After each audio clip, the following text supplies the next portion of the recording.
Hi there everyone, welcome back for another video. If you're new here, my name is Tonya, and on my channel I share all kinds of different bookish content. So book hauls, reading vlogs, book reviews, all that sort of thing, as well as some lifestyle content thrown in as well. In today's video, we are doing the mid-year book tag. We're in June at this point, halfway through the year, and this is kind of a chance to reflect back on how my reading has been going this year, give you all some fun recommendations that maybe I haven't given you before, and really just an excuse to chat about books. So there will be 13 different prompts, and I'll have the prompts listed out in the description box. You just click where it says more under the video. That way, if you want to share with me what your responses would be to the prompts, or if you create bookish content as well, then you can use the prompts too. So let's go ahead and jump into it. All right, so first, not really part of the tag, but I did want to share. So far this year, I have read 46 books, so that's pretty good for me. I'm averaging out 8 to 10 books per month, and those are kind of a mix of audio, physical books, and ebooks.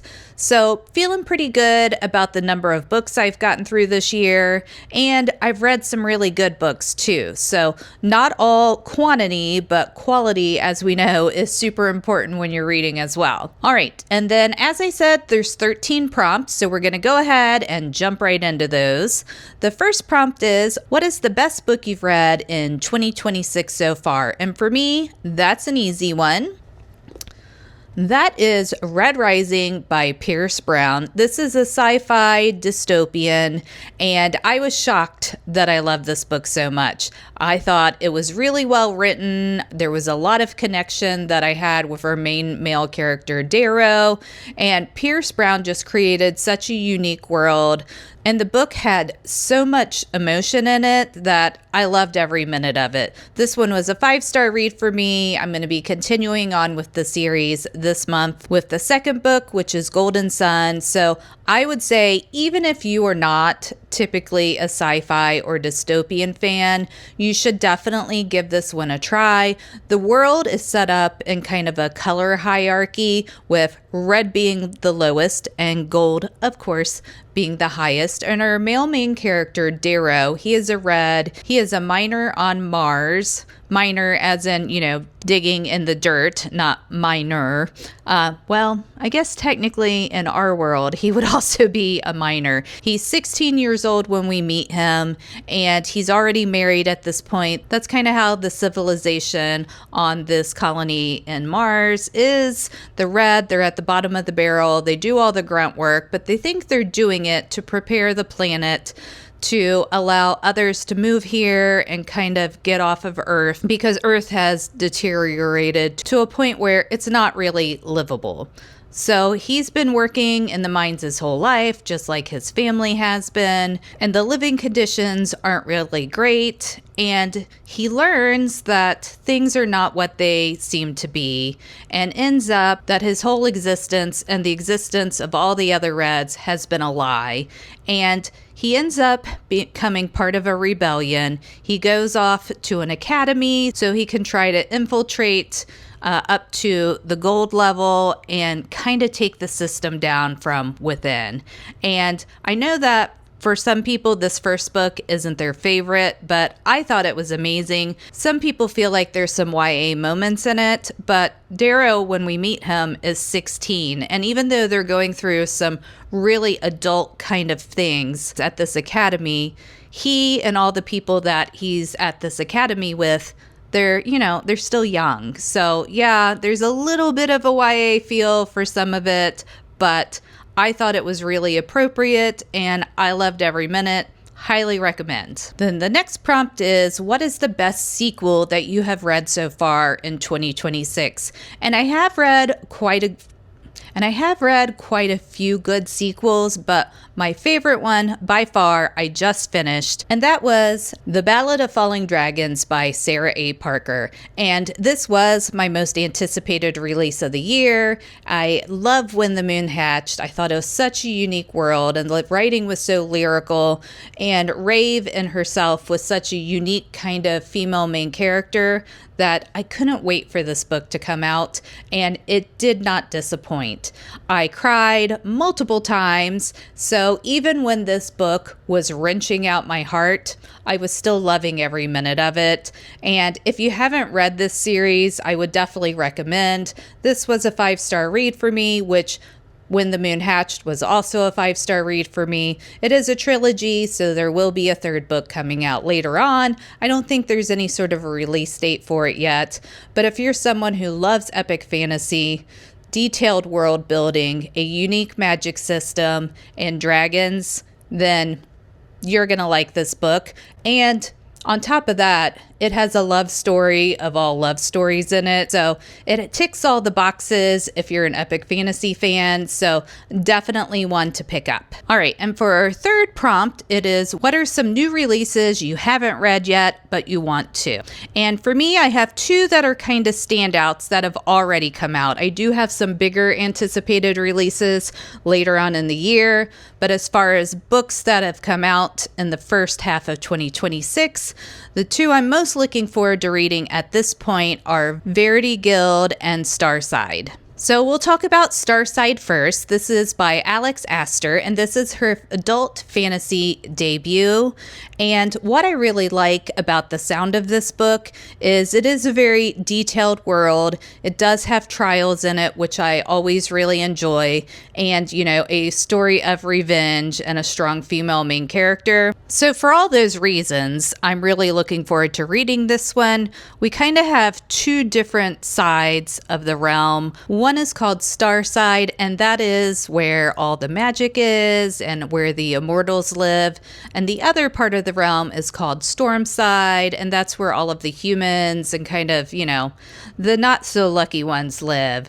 And our female main character lives in Stormside. So every 50 years, the gates between these two realms open. If you're on the Stormside side, then you can cross into Starside and try to journey across the realm. And if you make it to the end, then you get a boon like, you know, healing or magic or extended life, some sort of big prize for making it through this journey. So our female main character, she goes through the gates, but when she gets to the end, her goal is not to get one of these prizes.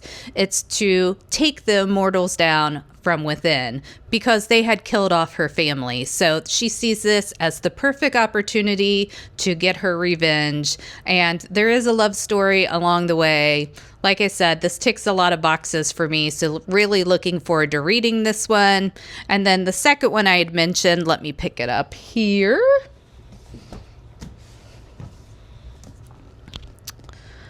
Verity Guild by Maya Corland. This one I'm really looking forward to as well. It's Roman inspired, which I like anything like Greek or Roman inspired. And Maya Corland was actually like a surprise new favorite author for me last year. She wrote the Broken Blade series, which was a romantasy that kind of focused around 3 different couples, and it was fast paced. I loved all the characters in it.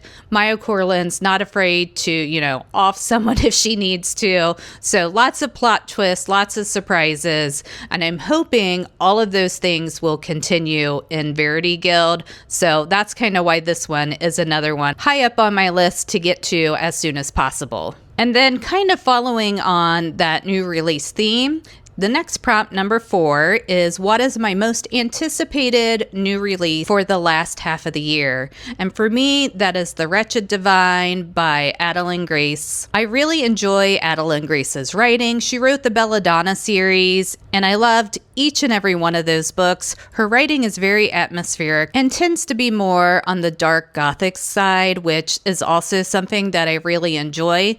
All I really know about The Wretched Divine is I know there's going to be angels and there's going to be demons in it, which that sounds like it could be a good time. And since I just love her writing so much, this one immediately was one I pre-ordered, and I will be patiently waiting for it to arrive so I can read it later on this year. Then for prompt number 5, it's what is your biggest disappointment of the year? And for me, that just happened recently. It was my first DNF of the year, and that was Catabasis by R.F. Kuang. I actually really enjoyed R.F. Kuang's writing. I'd been looking forward to reading a book by her since I've just heard such amazing things about her writing, but I think I picked the wrong one for me to start off with. Like I said, the writing itself was good, but it was the story that I had a little bit of a problem with. In Catabasis, we're following 2 students that go to hell in order to get a recommendation letter from their professor who has passed away, which that premises in itself was really unique, and I loved the different aspects of hell that we got to see in the book. But where it kind of lost me was we had a lot of past-present timeline, and we kept flashing back to one of the main character's previous time with this professor. And, you know, it's like, and we went back in time to witness him being an asshole, essentially, so much that, you know, it was just repetitive. I wanted to get on with the story. I wanted to learn more about this journey in hell. I felt like we got enough of the background where we didn't have to be revisiting it this many times. I made it about 225 pages through the book, and at that point, I just wasn't invested at all. I didn't really care about what happened at that point, so I went ahead and decided to DNF it. I will definitely try out other books by R.F. Kuang, but this particular one just wasn't for me. Then next up is what was my biggest surprise of the year. And for this one, I'm going to pick The Bloodsworn Saga by John Gwynne, and let me grab it up here. We're going to grab the third book because that's the one that's on top. I had never read any of John Gwynne's books before, and I decided the beginning of this year to go ahead and pick up the Bloodsworn Saga, and I definitely did not regret it. I think I gave the first book a 4-star. There's a lot of world building. It's Norse inspired, so, you know, there was a lot of background that we got, and there was, you know, names to learn and lore to learn. So lots of world building in the first book, and lots of different characters to meet. And from there, my love for the series just kept growing. The next 2 books in the series, I gave those both 5 stars. This one, Fury of the Gods, was probably my favorite one. And John Gwynne is another author who is not afraid to give you a what the F moment. So I really appreciated all the different plot twists and just the camaraderie that I felt with all of the characters in the book. So really, really enjoyed this series. And he also does a great job with the different creatures that you meet based on Norse mythology, and I'll be talking more about one of those creatures here in a minute. But this amazing series, if you like epic fantasy, then you have to check out the Bloodsworn Saga. Then for prompt number 7, it's what is your favorite new author? And for me, I had a few this year. John Gwynne was one of them, which I just mentioned, but the one that really knocked it out of the park for me was Pierce Brown with Red Rising. I just had such a connection with his writing in that book that I'm probably going to read everything he puts out from now on. So he is my new favorite author, even though, like I said, there was others that I've really enjoyed as well, such as John Gwynne, and James Islington is another one. But as far as my top tier favorite, we're going to go with Pierce Brown. Then the 8th prompt is, what is your newest fictional crush? And for me, I am always a fan of those morally gray characters, the shadow daddies, the bad boys. Those tend to be my favorite. And my current favorite fictional crush is Aether from Dustbound by Parker and Lennox. He meets all of those criteria that I just said. I'll pop a picture of him of some fan art up on the screen, but he had everything that I like to see in a male main character. He was definitely morally gray. You know, he had the dark look and the more rough kind of personality. And he definitely kind of had shadowy kind of powers. But What I love the most about him is he was also definitely a touch her and you die kind of guy. So how could you not love him? So yeah, current crush has to be Aether. All right, my friends, somehow I realized that I skipped number 9 on the book tag. So I'm going to do it now. This clip is probably going to look a little bit different because it's several hours later. It's storming. I took a walk in between when I originally filmed and now and was out in the heat. So things may look different. But for number 9 for the mid-year book tag, it is your favorite creature. And for me, this was an easy one. My favorite creature that I have read about this year is from the Bloodsworn saga, and that is Vesely. She is something called a tenor, but essentially she is like a possum and a bat crossed together. So a little winged creature with a little kind of possum-like head who likes to eat teeth and has a lot of sass. And she is one of my favorite creatures from the Bloodsworn saga. John Gwynne, one of the things he does really, really well is his mythical creatures, but Vesely, definitely one of my favorites. I'll put a little picture of her up here. And to me, she's adorable. One of the things, like I said, that I liked about her the most was not only her loyalty, but also her sass. And that's why she's at the top of my creature list. Then for prompt number 10, it is a book that made you cry. And for this one, I'm also going to go with The Ballad of Falling Dragons by Sarah A. Parker. I won't go into a lot of detail since we've already talked about it. But as I have already mentioned, I cried lots throughout the book. And even when my heart was being crushed and stomped out on the ground, I still loved every minute of it. So definitely cried a lot of tears in The Ballad of Falling Dragons. Then prompt number 11 is a book that made you happy. And for this one, I'm going to go with a novella called Leviathan by Philip Quintrell. He is the author of the Echo Saga, which I read last year, and it was one of my favorite epic fantasy series that I have ever read. Leviathan is a novella about Asher, who is one of my favorite characters, and Ava, who is a dragon. This story just made me smile the whole time I was reading it because I got to hang out with some of my favorite characters in a world I love, and I just enjoyed every minute that I was reading this book. And prompt number 12 is, what is the most beautiful book that you have bought this year? And I am going to clip the microphone on for this because I need hands. I need 2 hands to be exact. And the book for this is The Poet Empress by Shin-Tao. This was one of my favorite books from last year. It tore me apart. Such an amazing read, but very dark. Lots of tragic things happen throughout this book. And I saw that Owl Crate had this amazing special edition, and I had to have it. So here is what the front cover looks like.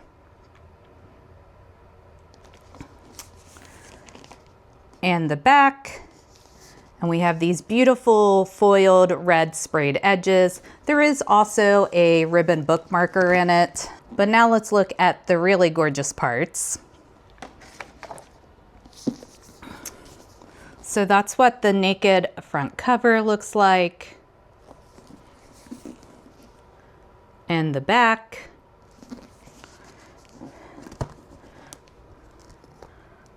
Really beautiful end pages.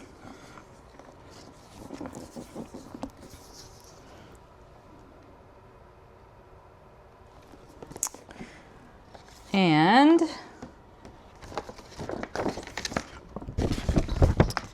here is the other side of the dust jacket.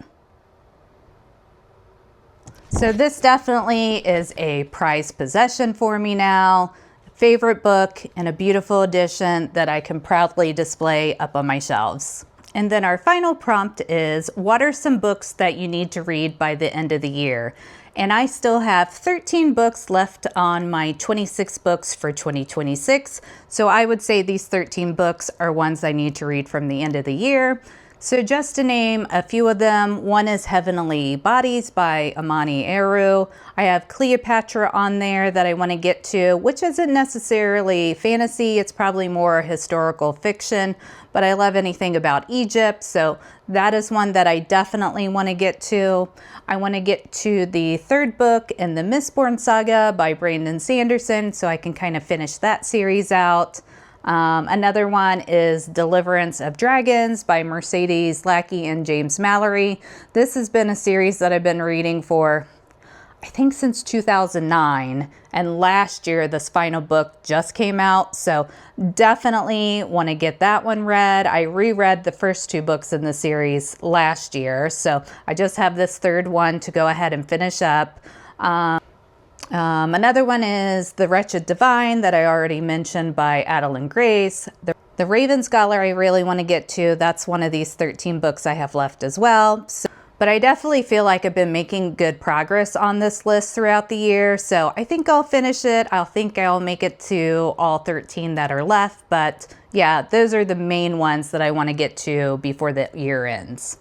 And that is all the prompts, so that is going to be it for today's video. I hope you enjoyed hanging out with me and kind of chatting the first half of my reading year. I would love to hear how your reading year is going down in the comments. What has been your best read? What has been your worst read? Anything you want to share, how your reading's going this year. I hope you have an amazing rest of your week. Take care, keep reading, and I'll catch you in my next video. Bye.